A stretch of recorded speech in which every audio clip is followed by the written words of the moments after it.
محترم دوستانو ستړي مشئ زه غوټۍ یم هر کلی مو کوم چې د ډیجیټل چین پروګرام ګورئ.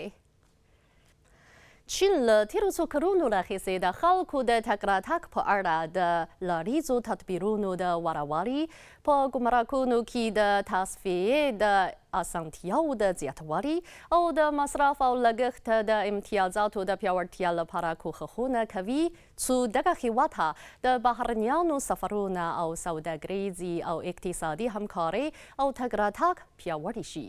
د 2024 کال له پیل را په دې خوا له مختلفو بندرونو څخه چین ته د تلونکو بهرنیو مسافرو شمېر د پرلپسې زیاتوالي په حال کې دی. نو زه به په ننني پروګرام کې د ګڼو شمیرو له مخې اړوند معلومات در سره شریک کړم. د چین د انټرنیټي شبکې معلوماتي مرکز څه موده مخکې د 2024 کال د چین د لوی ډیټا د صنعتي چارو د نړیوال نندارتون په اړه د ځیرک اقتصاد د نوښت او پرمختګ په یوې ناستې کې د چین د انټرنیټي شبکې د انکشافي حالاتو د 50مې احصایې راپور خپور کړی دی. دغه راپور ښیي چې د روان کال په لومړۍ نیمایي کې څه باندې 5 میلیونو کسانو چې له نورو هیوادونو او سیمو څخه چین ته تللي د موبايل لګښتونه کړي دي.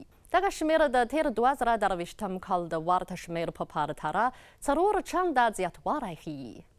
9 میلیونه ځله یې موبایل لګښتونه کړي او عمومي اندازه یې له 14 میلیارډو ژمنبیونو څخه اوښتې ده چې دغه اندازه د تیر کال د ورته اندازې په پرتله 7 چنده زیاتوالی ښیي.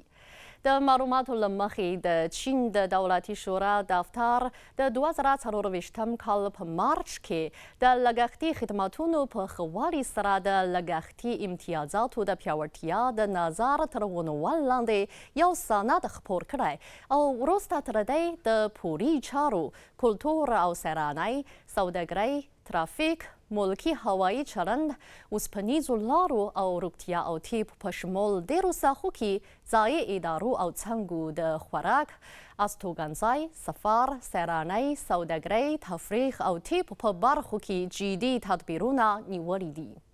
د یاد مرکز اړوند مسؤل رسنیو ته ویلي چې د 2024 کال په لومړۍ نیمایي کې په چین کې د بهرنیو سیلانیانو شمېر په ښکاره توګه زیات شوی او د لګښت په برخه کې یې ښو خدماتونو د بهرنیانو د غوره او خوندي احساساتو د تامینولو لپاره ښه زمینه برابره کړې ده.